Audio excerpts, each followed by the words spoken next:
day to you and welcome to Last Week in Nigeria, the program that brings you headlines of newspapers as reported in Nigeria last week. My name is Emmanuel Oriowo.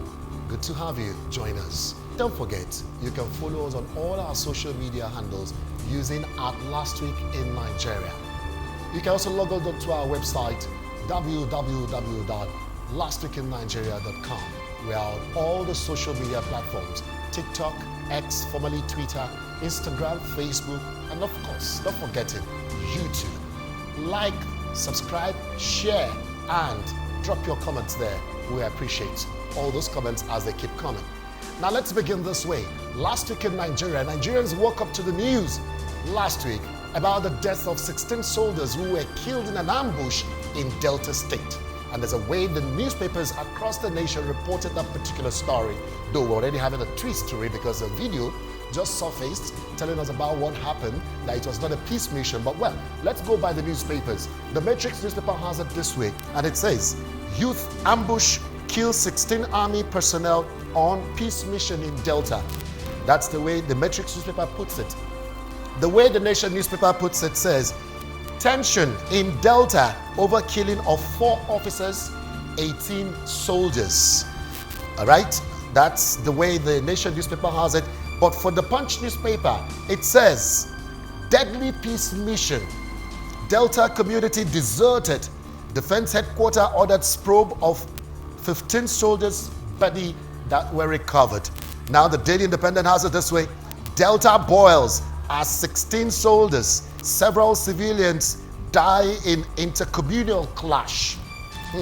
That's the way the Daily Independent captions it. Now for Vanguard newspaper, it says, "Horror as Lieutenant Colonel, Major, Captain, 12 soldiers killed in Delta ambush."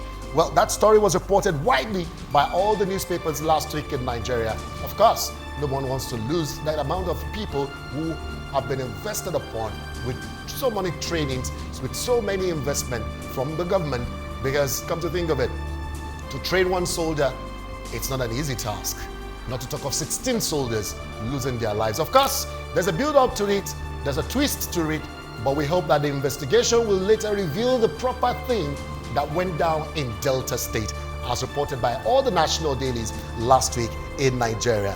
Now, we want to bring you more of the stories that were reported last week in Nigeria. The Daily Independent has this one, and it's captioned this way: "Liquidity squeeze at Forex market to linger, says experts." That's the way the Daily Independent has it.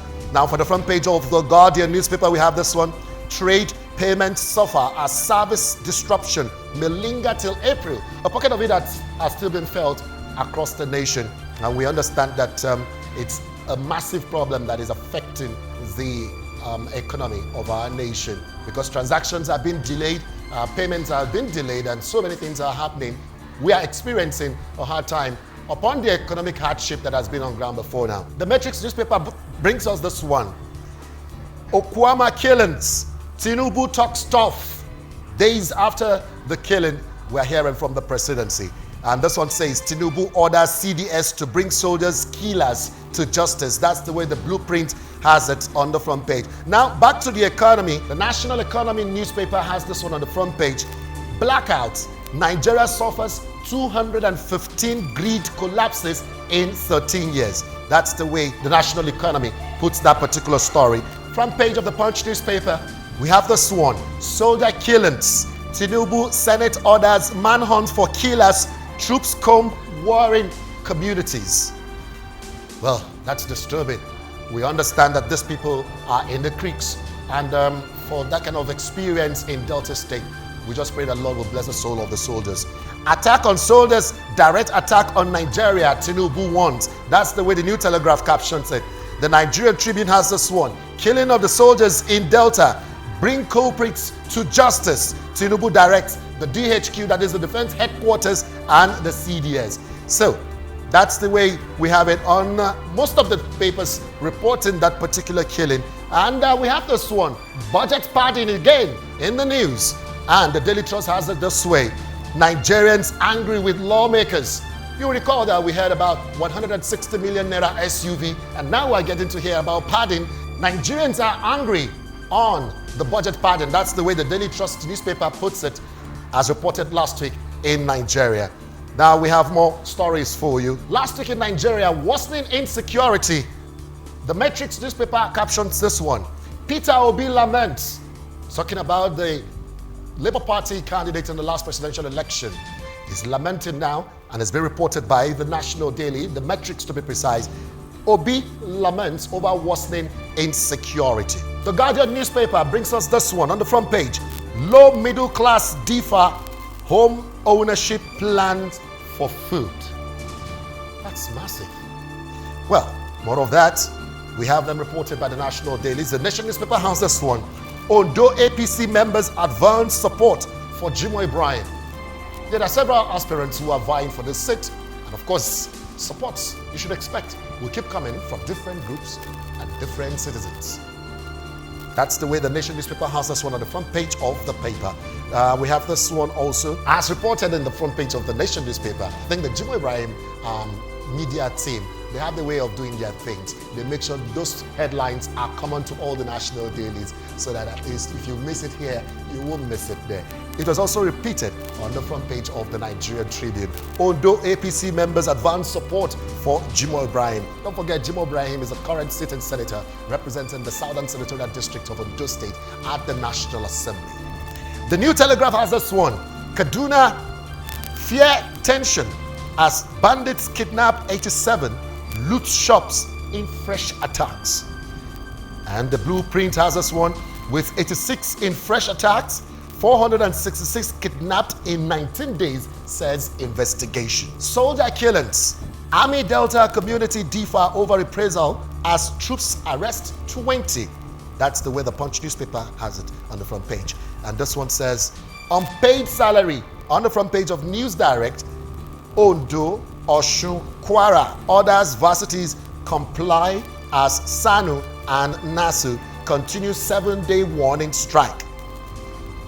Anyoku, Ibori, Sanwo-Olu, others seek constitution. Anyoku, Ibori, Sanwo-Olu seek new constitution. That's the way we have it on the front page of the Daily Independent. And still on the same front page of the Daily Independent, panic as CBN sacks 5 directors in fresh reorganization. That's the way we have it on the front page of the Daily Independent. The Leadership newspaper, we have this one. Bandits sustain attacks on Kaduna, abduct another 86 persons. That's on the front page of the Leadership newspaper. The Daily Trust is also having that story concerning the 86 people that were abducted in Kaduna. It's on the front pages of almost all the papers as reported last week in Nigeria. Analysis. Nigeria at wit. End as oil thieves overrun surveillance. That's the way the Business Day has it on the front page. And that was reported also last week in Nigeria. This one says, for Cardoso, February's jumbo rate hike not big enough. That's the way the Business Day captions that particular story on the front page.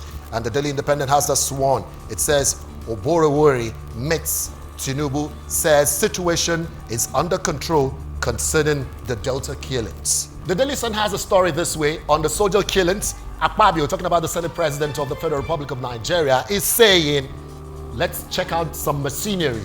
In other words, he's saying, on that soldier killings, he fingers some machinery must have been in this country to perpetrate that dastard act. The Business Times has this one.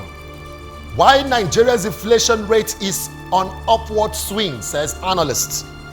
FG, states, local governments shared 10.143 trillion naira in 2023 is a statement credited to Naiti. Daily Independent also brings us this one. LP faults NLC picketing party secretariat says it is unlawful. You recall that the Nigerian Labour Congress is seriously on the Labour Party saying that, look, we need to change the modus operandi. And that was reported last week in Nigeria by Daily Independent. That's about the size of it on this episode. We appreciate you for sharing your quality time with us. Let's do this together again next week when a fresh episode will drop. Don't forget, follow us on all our social media handles on TikTok, Instagram, Twitter, which is now X, not forgetting Facebook, and of course, our YouTube channel. Like, share, subscribe, And of course, don't forget to turn on the notification bell, so that you get our subsequent episodes. On behalf of everyone here, my name is Emmanuel Oriowo, saying thank you for being there. Kindly join me next week for the fresh episode. Until then, bye for now and stay out of trouble.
Good night.